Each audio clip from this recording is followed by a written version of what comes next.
So laparoscopy అనేది ఎవరెవరు చేయించుకోవాలి. సహజంగా 1 ఇయర్ మామూలుగా ట్రై చేసిన తర్వాత ప్రెగ్నెన్సీ రావట్లేదు అంటే అలాంటి వాళ్ళకి మనం ఇంకొక 1 ఇయర్ చూసిన తర్వాత లాప్రోస్కోపీ చేసుకొని చూసుకుంటే మంచిది.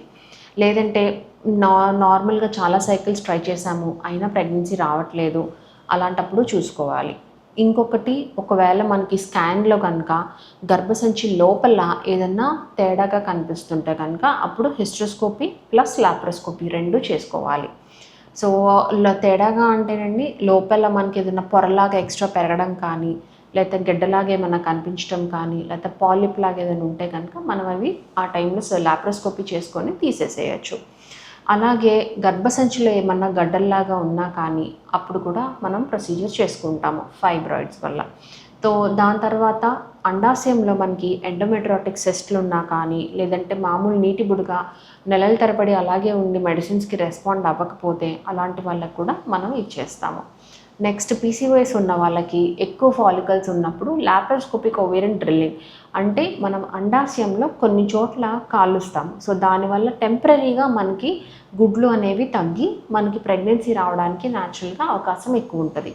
సో అలాంటి వాళ్ళకి మనం లాప్రోస్కోపీ చేసుకుంటే మనకి ఎక్కువ బెనిఫిట్ ఉంటుంది.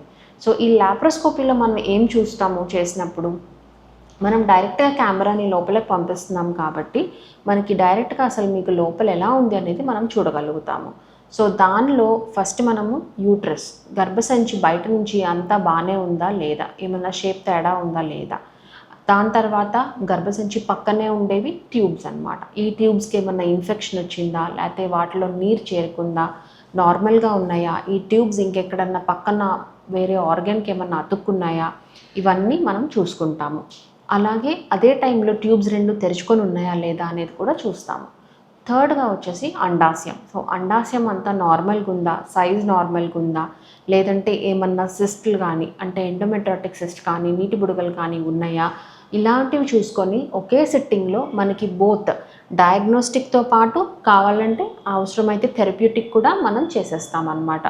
సో మనకి లాప్రోస్కోపీ చేసుకోవటం వల్ల, హిస్ట్రో లాప్రోస్కోపీ చేసుకోవడం వల్ల ఈ బెనిఫిట్స్ అనేవి ఉంటాయి.